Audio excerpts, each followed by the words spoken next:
Yeah. Come on. Welcome. Yeah. Huh. You are listening to the In the Mouth of Dorkness podcast. Here are Brad, Lisa, and Darren. Come on. Welcome to another edition of the HOMEWORKcast podcast. With me is Lisa Gullickson, wife Dork. Oh, really? Well, tell your friend Tina. She's a whore. Oh, and also joining us is Brad Gullickson, mouth Dork. I know you. You're the angel of fire.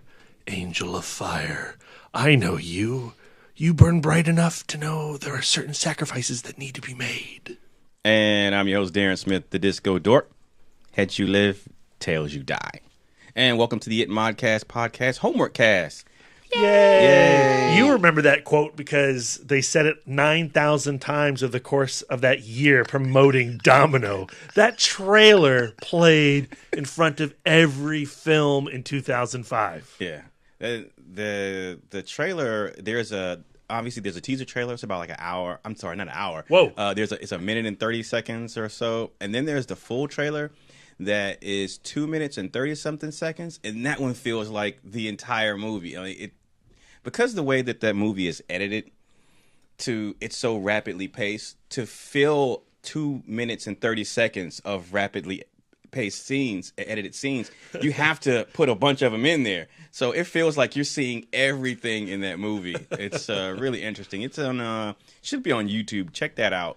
Frankly, the fact that I came away enjoying Domino after a year's worth of that trailer is a miracle unto itself. So, if you haven't guessed by now, this episode, Lisa's homework assignment given to her by her husband, was Tony Scott's Domino. Yes. The film starring Keira Knightly, Edgar Ramirez, Christopher Walken's in it, Mickey Rourke is in it, Delroy Lindo is in it, Monique is in it, Macy Gray is in it, Jerry Springer, Tom Waits Ian is in it. Zierling. That's right. Ian Ziering. This is the first time I've watched him in anything because I am too young to have watched 90210. Oh, really? Yeah. Oh, okay. I'm like, Did you watch 90210? Hell no. Oh, man, but I knew it was on. Loved that show. Are you serious? Loved it. I was aware of its existence, but I did not watch it. When Brian Austin Green's buddy shot himself in the face in like the first season or second season, I think that was like how I learned about suicide. Really? Or it was Stephen King's It. Somewhere around 1990, I discovered the concept of suicide. Life lessons through media. All right.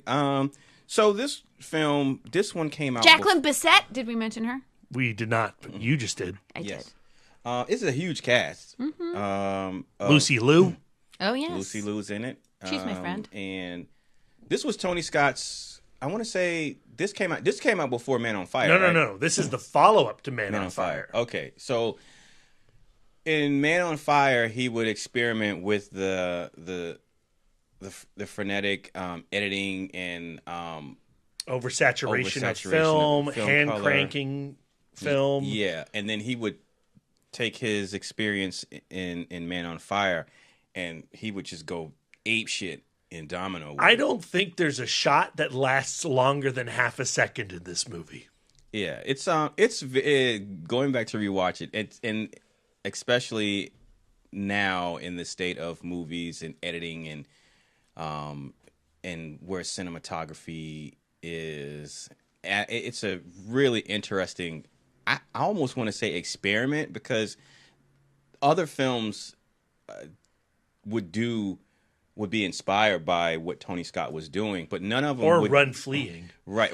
But none of them would come close to what Domino is visually, I think. Well, if you look at like Tony Scott's early career, stuff like The Hunger or Beverly Hills Cop 2, Top Gun, Days of Thunder, those movies are very concentrated on the frame, right? Like it's all about lighting, it's all about magic hour, it's all about pumping smoke into the room so they can bounce light off of it.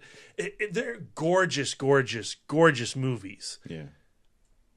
With Man on Fire, and really, I think it actually started to happen in Enemy of the State and Spy Game, where he's playing around with editing and saturation and hand cranking, that a new Tony Scott is born from those two films into Man on Fire. Right.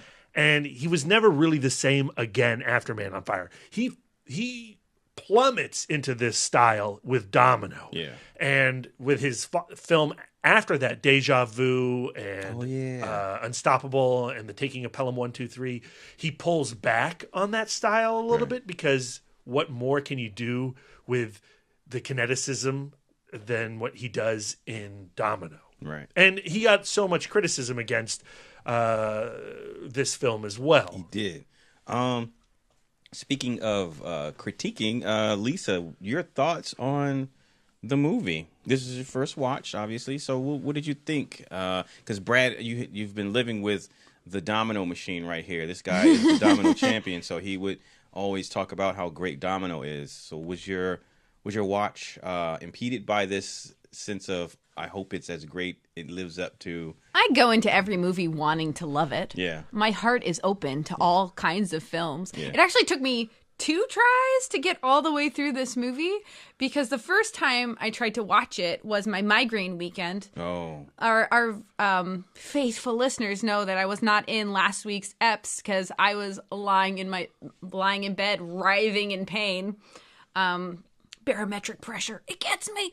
But like trying to watch Domino with a migraine is not good. Because you're like, I don't know where reality ends and this film begins, because it looks like a migraine. It looks like the world looks weird and everything's moving too fast, and why is it so loud? So but Brad and I watched it again this morning to one, get me all the way to the end and kind of. And you started from the beginning. And I started from the beginning, so I had, a real experience of this film. But I now want to state right here, because you weren't able to complete it through the first time, I don't trust any of your opinion today. Oh, No, that's not fair. Because it was tainted by your migraine. So any ill will towards this movie, Lisa, I blame the migraine. Honestly, like I always appreciate an attempt to do something different, put a little style in it. I'm a huge Guy Ritchie fan. Yes. Lock, Stock, and Two Smoking Barrels is our upcoming film club and one of my favorite movies of all time. And I think that with Domino being so frenetic, I think that he's trying to reflect kind of this lifestyle and how edgy it is and how bizarre it is and how off the beaten path. Well, Tony Scott claimed that the reason the film looks the way that it does is because he was trying to capture the cocaine frenzy that these bounty hunters lived in. When he was doing research for this film, when he was talking to Domino Harvey, the real Domino Harvey, and the bounty hunters that she hung out with, so much of their life was consumed with cocaine at the time.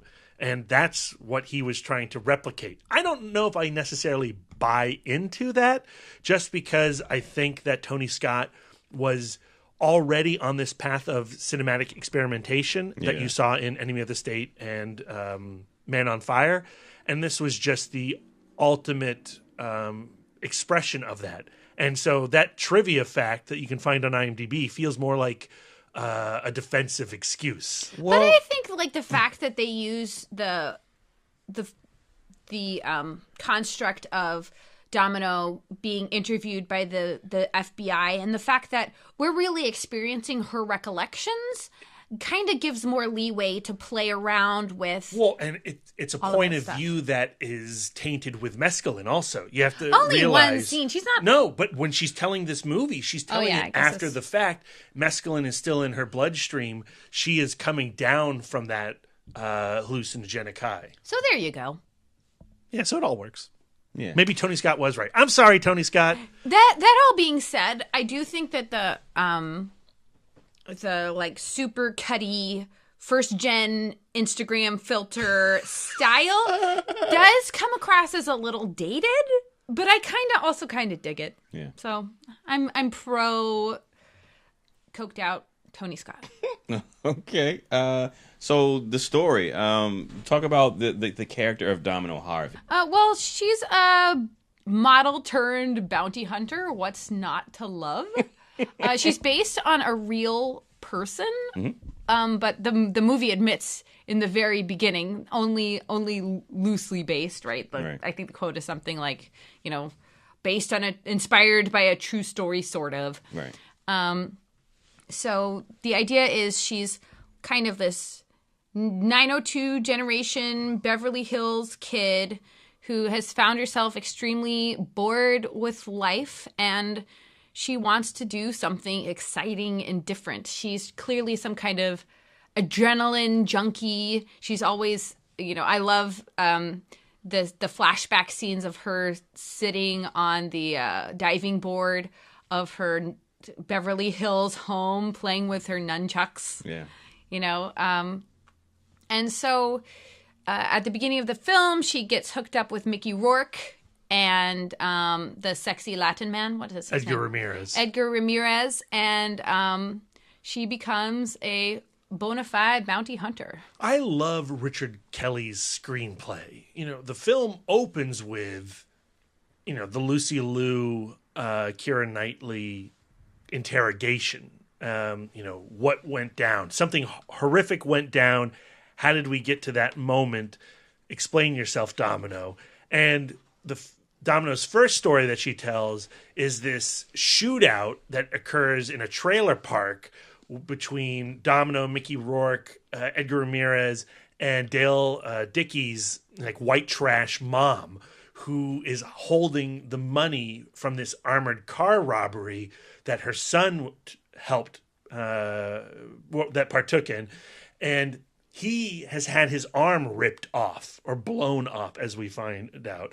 And there's this intense, extreme, gonzo, graphic action scene in which they force Dale Dickey to open up the safe. Then, smash cut to the opening credits, and the opening credits are this Mission Impossible style credit sequence in which you see the entire movie in snippets over the course of 60 seconds while Exhibits the Gambler plays. And then the film flashes back to the origin of Domino. And, my favorite part in that origin sequence is her in the sorority house, right, having to deal with these bitches. I think that's Brian for at lack the door. of a better term, circling the cellulite on their, asses. And when they get to Keira Knightly asks the one sorority leader, have you ever had a nose job? And she says no, and she punches her right in the face, breaking her nose, which would become a trademark of her throughout this film. Domino definitely has a sense of justice. She's not out to be an outlaw.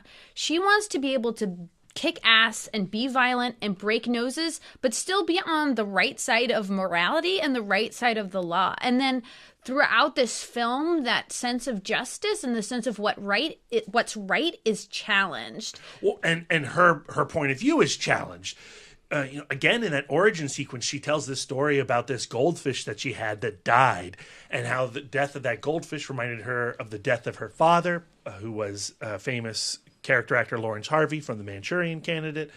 And from that point on, from the death of her dad and the death of her goldfish, she gives up on emotional attachment and moves forward in life really to free herself from boredom and the monotony of being a rich model, which is just such a that's not how you gain your audience's love, right? She's really, especially from the way she's introduced in the trailer, that it's not a character that you go I want to be a part of her. But over the course of that film, over the course of her notions of emotional detachment get challenged, I really engage with her story. I think that the casting of Keira Knightly as this badass character could not be more perfect. Because, first and foremost, she does look like a model. She has that classic model frame. But even, you can cut her hair. You can put all of the, lip gloss and eyeshadow and give her a set of nunchucks. But there is something inherently sweet about her and posh about her. So I think that even when she is punching a sorority girl in the nose or petting a dead goldfish, you still kind of are charmed and are rooting for her as a character. And Mickey Rourke and Edgar Ramirez certainly are. When she puts that knife through their windshield. Mm-hmm. And the reason they bring her on is because they're also bored with their life. And the idea of walking around with this supermodel on their team is too weird and exciting to deny. Right. Well, yeah, there's definitely an outcast theme as well. Like, the Ed character has had this past life of being a rock star. Choco has been this delinquent who's never been loved.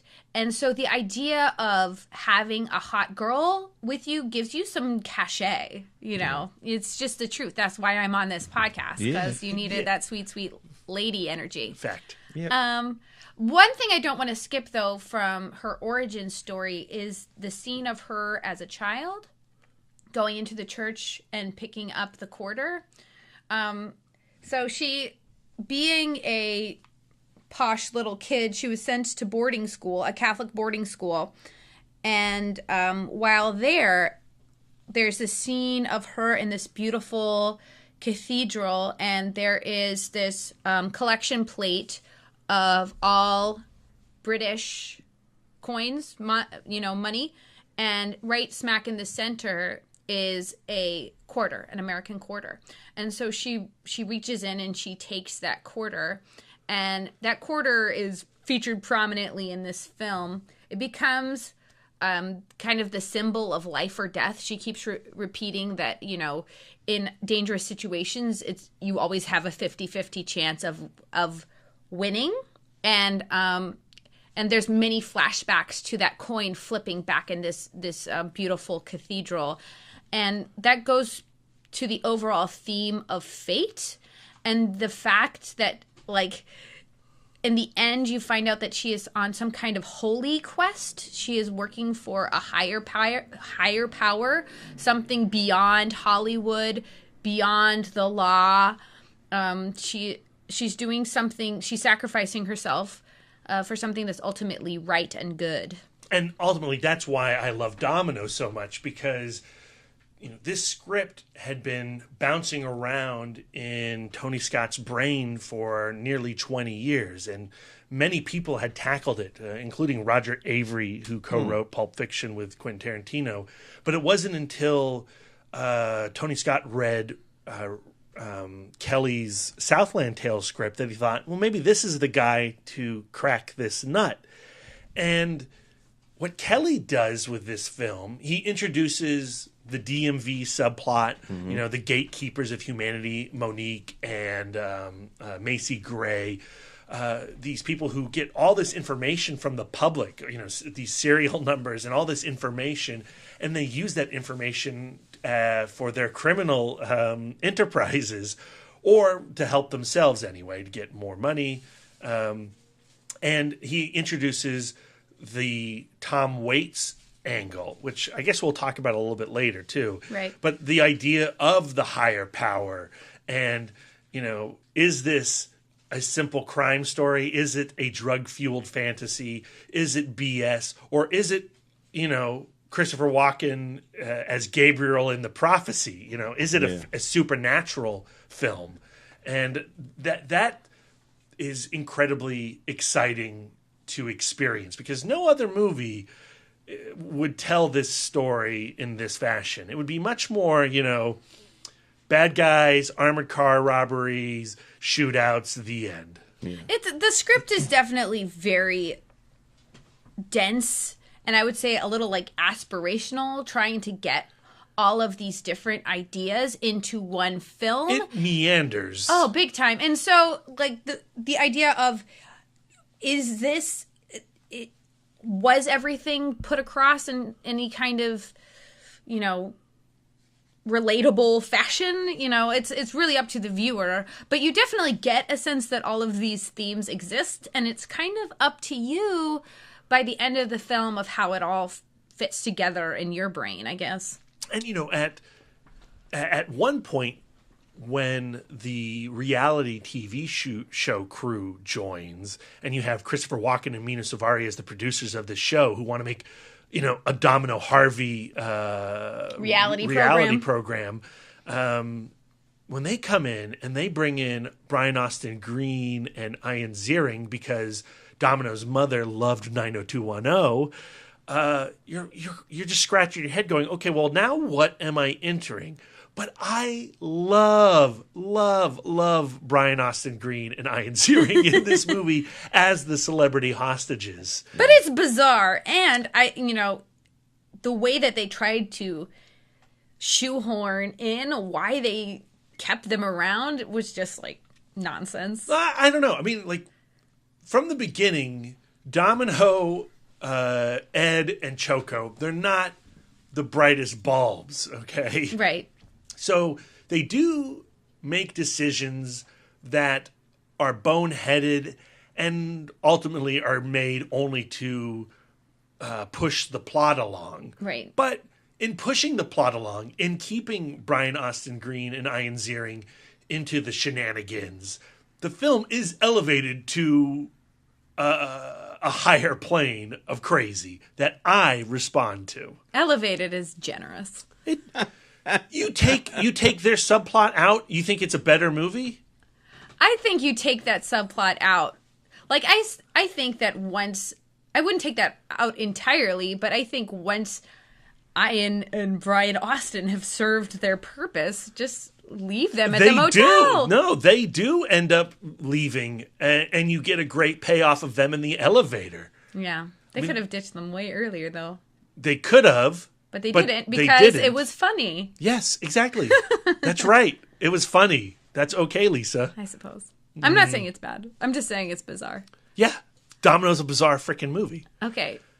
So then, you have the Afghanistan Winnebago driver, Alf. Because he eats cats. He ate a cat once. And so because these people are terrible and jingoistic, they call him Alf, the cat-eating alien, because they couldn't bother to learn his name, which is also based on apparently a real character that Domino hung out with. And because they couldn't pronounce his name, they all just called him the Afghani.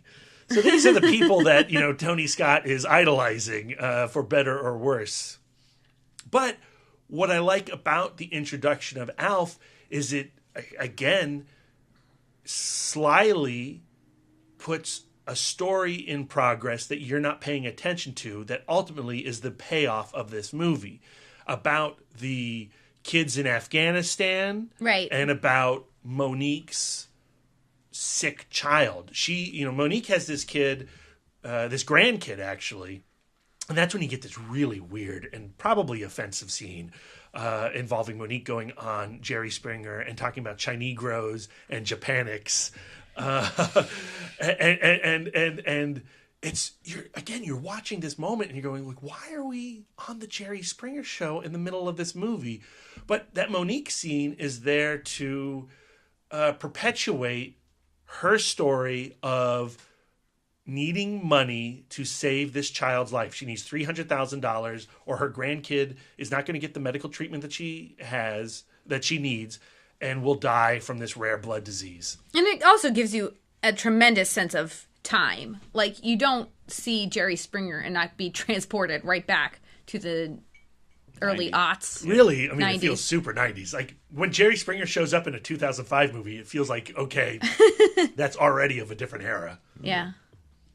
But again, now you have this story where Delroy Lindo, as the bail bondsman who hires out Ed, Choco, and Domino, he needs a get-rich-quick scheme. And he uses Monique's status as a DMV desk clerk to frame 4 losers. No, he doesn't want to frame them. She frames them. That's right. She frames them, but they do need somebody to frame. Delroy Lindo doesn't know who they're framing, but he needs foreign people to take the fall for the First Lady's armored car robbery. I don't think he necessarily needed 4 people to take the fall. They could have just done the heist and then just gotten away and then ditched. I think that the reason these 4 guys, 2 of them being like the mobsters' kids, like there's so much shit going on in this movie. 2 of the kids being like the big mobsters' kids by accident. Ugh, so much. Like the reason they get framed is because Letitia gets approached by the FBI, and the FBI are asking about these 4 people. The reason she chooses those mobsters' kids is because he was a prick to her when he went to get his fake ID. No, because the FBI lady said that he was going to come in. They didn't say he's come in already. He says, this guy is going to come in, and I need to know why. Maybe. I'll have to put a button in it. Yes, definitely. And then that's why, she looks at the locket and then closes it and says, fuck 'em all. Oh, yeah. I do remember that. So, because him correct. being a prick justified retroactively the shitty thing that she did. Yeah. So it was like one of those things where she was approached by the FBI and being asked questions, and so she this movie is so nuts. It is so dense, like you're saying. I mean, like after watching this movie, the first thing I turned to Brad and said is like, how are we going to talk about this? Because we can't do it like White Men Can't Jump and go point by point by point, because we would be here forever. Yeah. Plus, like watching this film and trying to take notes was impossible, because like 19 little pieces of information were being dropped per second, and like 2/3 of the information was insubstantial or indiscernible, and so you don't know what to write. So like it's definitely like one of those where it's just like I need to absorb it all and then just kind of afterwards try to juggle it, shake it out in my head. You now have the mob involved because the money that they have robbed from the armored car belongs to Dabney Coleman's casino owner, who's in collusion with the Las Vegas mob. Right. And so then Dabney Coleman sends his goons out to retrieve the money and maybe kill the kids who are framed for the robbery. But then those kids turn out to be the children of the mobsters. So then the LA mob wants to go and kill Dabney Coleman for sending out that hit. That's right. And then also at the same time, what's his name? The main guy? Which main guy? The Charlie of the Charlie's Angels. Edgar Ramirez? No. Mickey Rourke? No, the guy who runs the office. Delroy Lindo. But what's his character's name? Clarence Williams III. Yeah, it's not that, but it's something like that. Okay, I'll just call him Delroy. So he has hired Domino and her gang to find the 4 kids first, so that he could get credit for finding. Right, because he makes a proposition to Dabney Coleman's casino owner that, look, I have on good intel where this money is and who did it. Right. And so he gets a 10% from Dabney Coleman for finding the money and snitching on those poor losers. Right. That character, his character, Delroy, what's his last name again? Lindo. Delroy Lindo's character is very interesting because he has his fingers in 3 morally borderline questionable pies, because he does he owns armored cars, a bail bond service, and a bounty hunters service. And the idea that nobody would look at those 3 businesses and say, well, these are possibly sketchy, in conflict with each other, is very interesting. He's just an entrepreneur. He is, well, And he is, and he makes it work for himself. The fact that he has maintained all of these relationships with the women in the DMV so that he could have an edge on finding people because he can get that inside information is ingenious. The fact that when he needs money, he can go, oh, well, there's a loophole in our new insurance policy for our armored car service.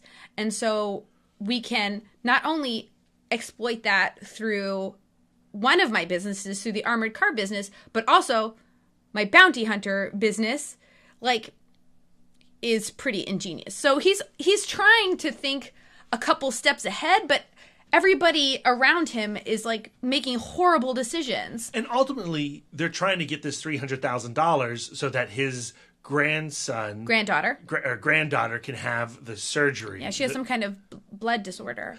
And so, but like that, throughout the movie, that element is so tiny to all this insanity that's going on until Dale Dickey spikes their coffee after she's given the money for getting her son back and his arm back. She spikes the coffee with mescaline. So this is another sign of a bad decision, because you don't like take off a woman's son's arm and then ask for coffee. You're just asking for problems. So they take the mescaline. They lose their minds on the road to Las Vegas. Alf crashes the Winnebago. Edgar Ramirez and Keira Knightly finally have sex. Yay! And beautiful people. And Ian Ziering has like his shirt out over his head, and he's wrapped it up in his hands, and he's like screaming at the sun. And Brian Austin Green is covered in blood. And then, before this scene happens, you get 3 Tom Waits songs, like Cold, Cold Ground, and I can't remember what the other 2 are. And then, while Tom Waits' music is playing on the soundtrack, here comes this Cadillac, and driving that Cadillac is Tom Waits himself. And, he's got a bandage on one arm. He's credited in the credits as the Wanderer. He's got a little cross on his hand, on his lapel. And he's come to rescue these people. And he sits Domino down, and he sits Edgar Ramirez's Choco down, and he sits Brian Austin Green down, and he tells them, I know who you are. He delivers the quarter to Keira Knightly. Mm-hmm. It says, I know who you are. You're the angel of fire. He's clearly some kind of prophet. Yeah, and he tells them, look, there's a sacrifice that's going to happen. You can't keep this money. The money has to go to a child, a very sick child. You know who we're speaking of. And Domino says yes. And he says that this child is going to be a great leader one day. The world needs this child. You are fighting for this kid. And like, when this scene happens, the film is, you could dismiss it as part of the mescaline trip, except Tom Waits does drive them to Las Vegas in his caddy. And then, like, Domino really does soak up what he says. She takes his prophecies literally. So it's referred back to several times. As does this audience member speaking right now. Of course you do, because it's a script, and of course it's going to be literal. And now you're having this climax at the stratosphere, top of the world. That becomes this ultimate Mexican standoff with everybody has a gun or, bags of C4. There's been several Mexican standoffs. This is the third Mexican standoff. If we're going to continue with the Christ metaphor, this is the third time he falls, right? That's a stretch. And you get this extremely bloody and bullet-riddled climax that I find to be completely satisfying. It was fun. And takes the lives of everybody but Domino. Right. In the falling elevator, Choco finally looks deep into Domino's eyes and says, I love you, going back to the goldfish and her saying that she should never find emotional attachment in anybody or anything else. And she returns the affection. She says, I love you. And then he uses his body as a human, I guess, body, like a parachute, not parachute because it's underneath. A sponge bed. Sponge bed, human sponge bed. And so he gets crushed in the falling elevator and she survives. As does Mickey Rourke's Ed. Ed survives too, but he's clearly loving it. Like, this is after a life of Action. Nothing's been as good as, traveling with Stevie Ray Vaughan. And so, this is the most excitement he's had, and death really is the final adventure anyway, so he seems stoked. And when she finally says, "I love you" to Choco, it unleashes the floodgates of her own ability to love. Right. And, in the final minutes of this movie, when she's swimming through the pool and she comes out and she sees her mom, and I don't think she's ever said "I love you" to her mom. She says, "I love you, Mom." And Jacqueline Bisset's performance is really wonderful really in that stunning. moment. She has this, this tiny smile on her face, and she's awestruck by her daughter's words. And Keira Knightly has a really great moment there where she is so happy to be able to say "I love you" to her mom and mean it. And that's ultimately like what the arc is about, this incredibly damaged and broken human being freeing herself of her own illness, her inability to love. Yes. And also fulfilling the prophecy of Tom Waits and being on the side of right and living out her fate as being a helpful person. You see the child get her medical attention, and you see the kids in Afghanistan be delivered all this money that Alf has done this switcheroo where he switched out the cash for C4 and he has shipped out the money from this armored car robbery to the village in Afghanistan. And I love that image as the music's playing of all these kids running around, throwing the money in the air. Through a cloud of cash. Of American cash. Hold on to that shit. It's a visual metaphor, Lisa. Yeah, no, it's beautiful. But even with the this kind of hopeful thread through the movie, there are things in the movie that I think are really uncomfortable. Problematic. The Alf character, but the scene that I'm thinking of in particular, but like the Alf character, I think what's certainly problematic. The concept of his name Alf and how they treat him in the beginning, or how he's introduced, feels genuine for Domino and Ed and Choco, and Mina Suvari's reaction and Ian Ziering's reaction to the man from Afghanistan painting their Winnebago. Right. It feels honest, yeah, even if it should make you feel also incredibly uncomfortable. Right. No, that's true. But like, there is a line between like, are you, and we've had this conversation before, but like, are you using characters as an excuse to do and say shitty things? I don't know. I think ultimately at the end of the film, they all pay. They're showing that, that the Afghanistan is not all terrorists. Yeah, I know that that's true. And I don't think that that's how they present, like, because Alf is an outcast even in Afghanistan. He is in kind of he was a weird kid, and he grew up, weird kids become weird adults.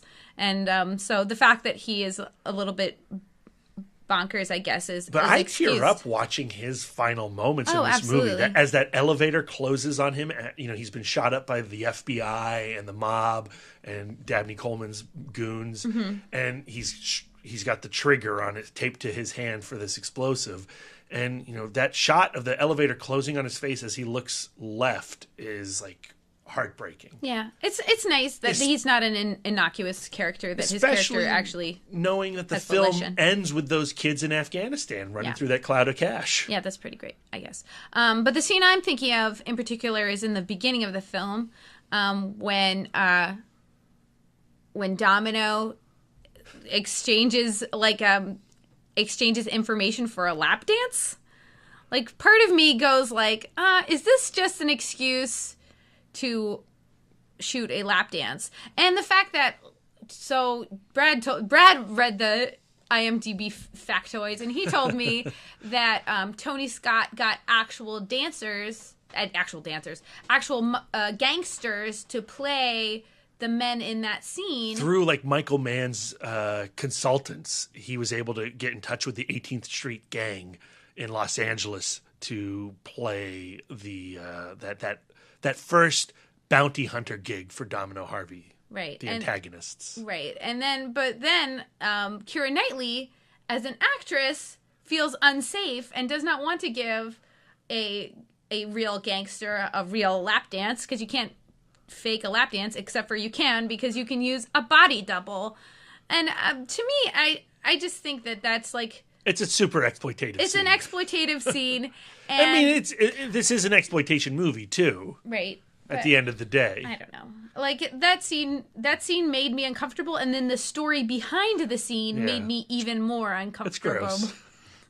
So that, I mean, like, to me, like, I really did enjoy aspects of this film. I enjoyed Keira Knightley's performance. I like the message of the film. I like that really ultimately she wanted to save this child and live her fate of being a positive force in the universe through her various talents. I like that, like, this Alf character who seems like such a throwaway joke ultimately becomes, the decider of what happens with the money. And Monique too. She starts off, talk about problematic scenes, that Jerry Springer stuff and the DMV stuff and, like Hold My Gold Earrings. She starts off and you're like, oh, this is a really uncomfortable caricature. But the film does give you scenes to relate to her, to humanize her. To humanize her, and you feel at the end of this movie, all your empathy rests on Alf, Monique, and Domino being able to say "I love you" to her mom. Right. And I don't know. I think that's really magic. I love the scene of Monique, of Letitia getting fired by her boss. So we just saw her do the scene where she has her flow chart of biracial terminology. And it's like this really ridiculous, over-the-top scene. She starts your typical Jerry Springer fight and Hold My Earrings and all of that stuff. And then we see her before her boss. And her boss just treats her like human garbage. And she, she tried to pass her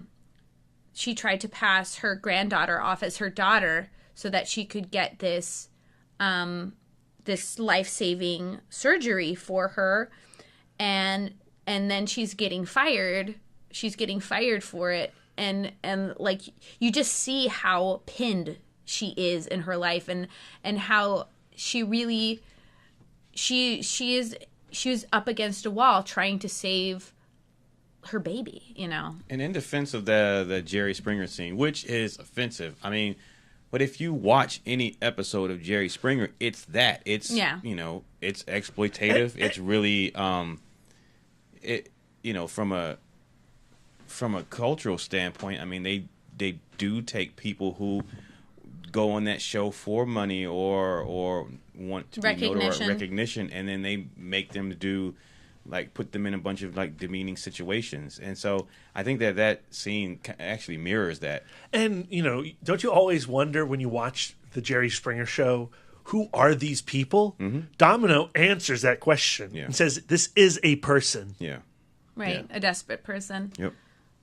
But she does see herself as a visionary. It's not like she's going on Jerry Springer and saying things that this character doesn't believe. But she can get on Jerry Springer. She can't get on Ted Koppel. That's right. That's right. All right. So, what did you rate Domino? I gave Domino 3.5 stars. Okay. I gave it 3.5 stars because I loved the performances. I loved the cast. And I ultimately loved the end of the film. I really did like it. Yeah, I have, like, my little issues with it, but ultimately I had a really good time. Did I like it more than White Men Can't Jump? No, I did not, Brian. Uh-oh. I like White Man Can't Jump a little bit more. It was a little bit more fun. Boo.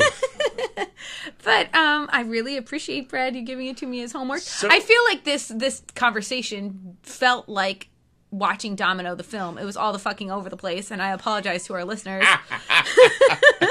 But it's like a lot, guys. If you have not watched this movie, there is so much going on, and it's impossible to talk about all of it, and yet you want to talk about all of it. I feel like we covered it all. But my question, I guess, to both of you is, do you see why I love it so much? Or are you still left confused with, that's another Brad dumb opinion? I think that you definitely dug the music. You did a lot of downloads on Spotify today. I did. Exhibit. I think, and you also have a, respect for exploitation films and a love of exploitation films, and maybe that's part of what appeals to you. Lisa just gave me a big old shrug. Darren? Do you see why I like it? I see what you like about the It's film. fun. The same way I can see what you like about Jason X. I mean, and the fact that I just can't. I can't get that. I can't get to that level. But it's not. It's just so funny. I hope I don't mean to shame you about any, like, when you love Domino so much, or when Don't you worry, love Jason Brad X. cannot be shamed. I really genuinely admire, and it's fun to see you love. I mean, with any of your friends, when they love on something so hard, if you really care about that person, you enjoy seeing them happy. So it's always fun when you love on something, even if it's bewildering to me. Like, why does he love Domino so much? But I do see, especially having this conversation, because we've never had. I don't think we've ever had an in-depth conversation about Domino and going as much as we can. Because no one will talk to me about it. But yeah, so in that regard, we never had that conversation, so I didn't know specifically the things that you like about it. When you just say I like Domino, I automatically think about, like, just acid wash colors, like the speed ramping and hand crank stuff, and just the movie plays in trailer form in my mind, and you just love that. And I don't know what it is specifically about it, but having this conversation, it makes perfect sense. And, it makes. I've never thought about Domino as a film in exploitation cinema terms, but there are elements in there that when you bring that up, okay, I can see. And in the fact that you love exploitation, but even outside of that, how nuts it goes, and with the introduction of actual Tom Waits after having him. Oh yeah, Tom Waits is a big factor for Brad loving this movie. Yeah, for sure. The only thing that would make him love it more is if it was Nick Cave instead of Tom Waits. Then it would be his favorite movie of all time. But here's the thing: it couldn't be Nick Cave. It has to be Tom Waits. It has to be Tom Waits because Tom Waits has a connection to the beyond in a way that Cave doesn't. Tom Waits is a spiritual leader, Lisa. Oh, excuse me. So I get it. I mean, I understand why you love it. But Brad, how would you describe describe the reasons you love this film? I mean, I feel like we did that over the course of this episode, Lisa. But what I would say, listen to him just shoot his wife down and his wife's questions. Boom. I'm saying, sum it up, babe. Sum it up, okay. Domino is at its heart a crime film that is hiding a lot of weirdness. Yeah. Or not, maybe not hiding, but is entertaining a lot of weirdness. Is wrapped in weirdness that should not be. No sane person would say, let's put Tom Waits as a Christ figure in this movie. Let's make let's take the structure and toss it up in the air the way that this does, and have flashbacks upon flashbacks, and let's take a true story, sort of. Let's take a real human being and elevate her to legend. I use the word elevate a lot with this film because I feel like Tony Scott and Richard Kelly and the actors are pushing what should be a B movie into legend, into high art. I agree with that. Like, yeah, I see what you're saying. It's fucking weird. But where you say like elevate, I say aspire. Like it's definitely trying to elevate. I think it achieves it. 4 stars. And that is a matter of opinion. I gave it 3.5 stars. All right. Maybe it was a pity half. That's not bad, right? 3.5. I'm happy with that. I don't believe that half star. I watched it with her twice. I think she gives this 3 stars. I think you did like it. I did. But did you really like it? No. Would you watch this again? I would watch it. I would watch it again. I would want to see it on the big screen just to like really have it like get the full scope of it because on like the TV, like all of that frenetic stuff, I feel like you miss a lot of it because it's smaller. I don't think it's as punishing on the small screen the way it is in the big screen. Like the first time you watch Domino, it could trigger a migraine if you didn't have one already. It certainly won't cure any migraines. We proved that this week. But watching this twice in 1 week, on this second rewatch this morning, I almost was like, maybe this is one of my all-time favorite movies. Maybe I'm going to give this 5 stars. Watching it with Brad, he was literally like bouncing all over the living room, pointing at things at the screen like I wasn't looking at it. Like he was really excited to share this movie with me. It was kind of cute. And ultimately why I don't give it 5 stars instead of 4 stars is because it is maybe a little too long. And you could probably trim some of the fat off of this movie. However, it might be the fat that gets it to 4 stars. You know, it's a delicate if that balance. makes sense. It's tricky. It's tricky. I love this movie. All right. I'm glad that Lisa enjoyed it. All 3.5 stars worth of enjoyment. Thank you. Next up for your homework assignment. I'm so excited. What homework are you going to give me, Darren? I'm so excited too. It's a movie that I hold very dearly. I haven't gone back and taken a look at my top 100 or top 10 films of all times since I rearranged it for Fury Road. But at last I checked, this movie is my number 9. Ooh. And I hope you haven't seen it already. But I talk about this frequently on the podcast or occasionally, and it is Beat Takashi Kitano's The Blind Swordsman Zatoichi.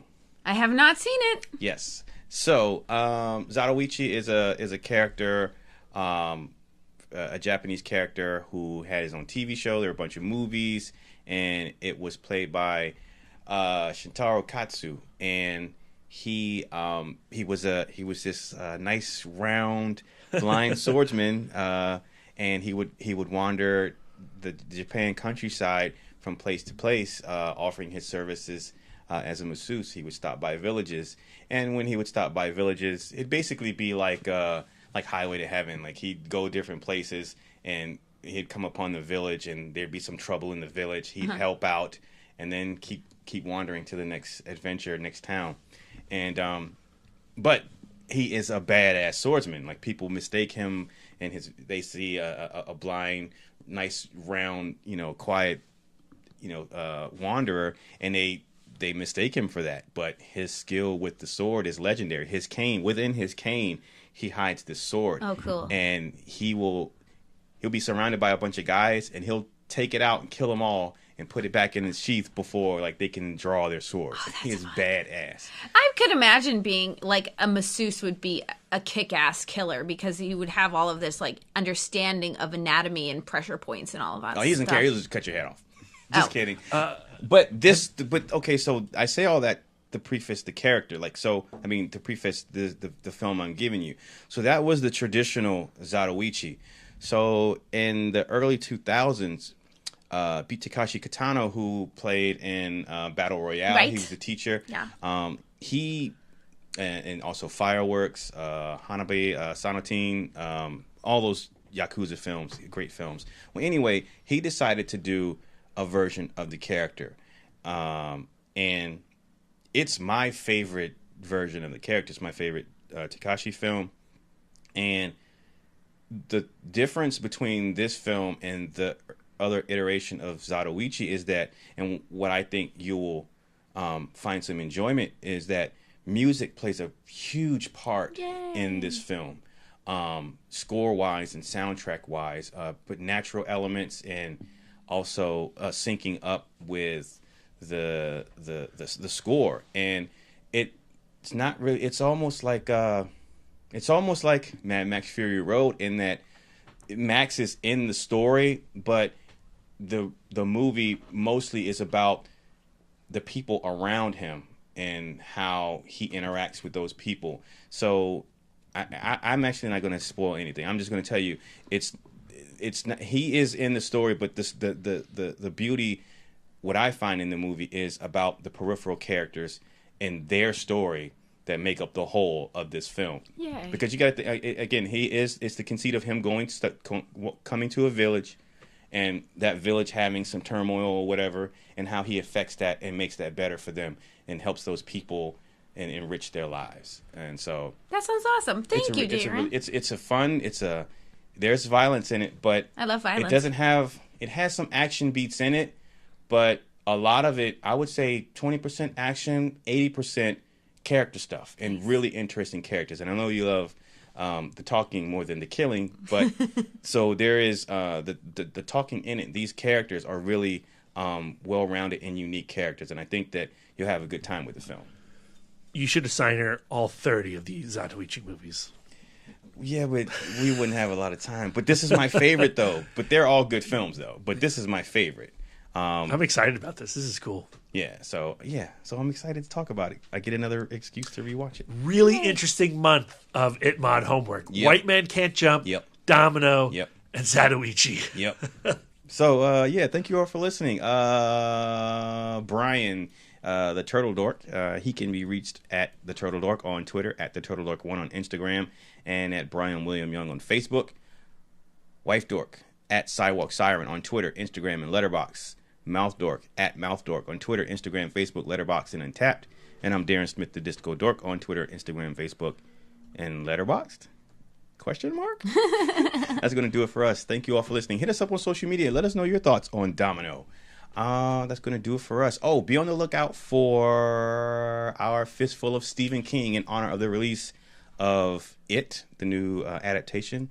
And It Mod Film Club coming up in a few weeks. It's going to be one of our favorites, Lisa's favorite, Lock, Stock, and Two Smoking Barrels. You can never use the hashtag #ItModFilmClub too early. Watch it today. You're not doing anything. Yep. And also we got Genre Blast coming up at the Alamo in Winchester. So That starts tomorrow.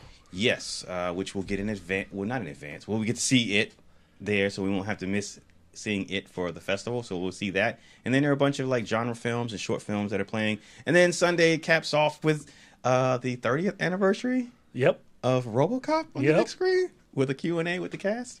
So they're going to be watching it live somewhere in Detroit. They're going to be watching it in Detroit. Yeah. That's freaking awesome. So, yeah. At OCP headquarters. So we'll definitely be having reviews for that next week in coming up days. So, yeah, stay tuned. That's going to do it for us. Thank you all for listening. Enjoy the rest of your week. And until next time.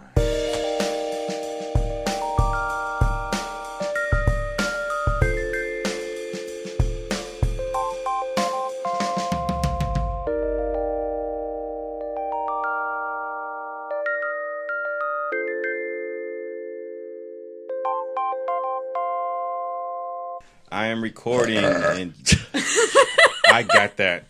That is our stinger. You're welcome, ladies and Tom gentlemen. doesn't feel so great. All right. I'm going to sit under the table. I'm recording in 3. That's where the animals sit. 2, 1. 1. 1. 1.